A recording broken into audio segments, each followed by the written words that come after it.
বাংলার অভিনেতা অভিনেত্রীদের ওপার বাংলার ছবি নাটকে এখন হামেশাই অভিনয় করতে দেখা যায়। এবার সেই তালিকায় নবতম সংযোজন হলো দীপবাণী মণ্ডল।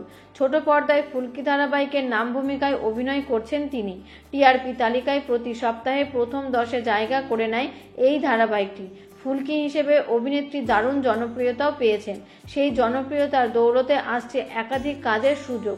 ফুলকির পাশাপাশি এবার তিনি শুরু করতে চলেছেন নতুন কাজের টানেই এবার টেলিপাড়া থেকে সোজা ওপার বাংলার টালিউডে পাড়ি দিচ্ছেন ফুলকি অর্থাৎ দীপবাণী মণ্ডল। অভিনয় করবেন প্রবীর রায় চৌধুরী পরিচালিত বাংলাদেশি নাটক বেস্ট ফ্রেন্ড 2.0-তে। নাটকটিতে মুখ্য ভূমিকায় দেখা যাবে বাংলাদেশের দুই অভিনেতা মেহজাবিন চৌধুরী এবং ফারহান আহমেদ জোবানকে। 2018 সালে বেস্ট ফ্রেন্ড নাটকে প্রথমবার প্রবীর রায় চৌধুরীর সঙ্গে কাজ করেন মেহজাবিন চৌধুরী। এরপর আবারও নতুন রূপে নতুন গল্প নিয়ে ফিরছেন মেহজাবিন এবং জোবানের জুটি। জানা যাচ্ছে যে এই নাটকেই একটা গুরুত্বপূর্ণ চরিত্রে দেখা যাবে দীপবাণীকে। তবে প্রথম পর্বে খুব একটা বেশি দেখা যাবে না অভিনেত্রীকে, কিন্তু আগামী পর্বে পুরোদমে থাকছেন অভিনেত্রী।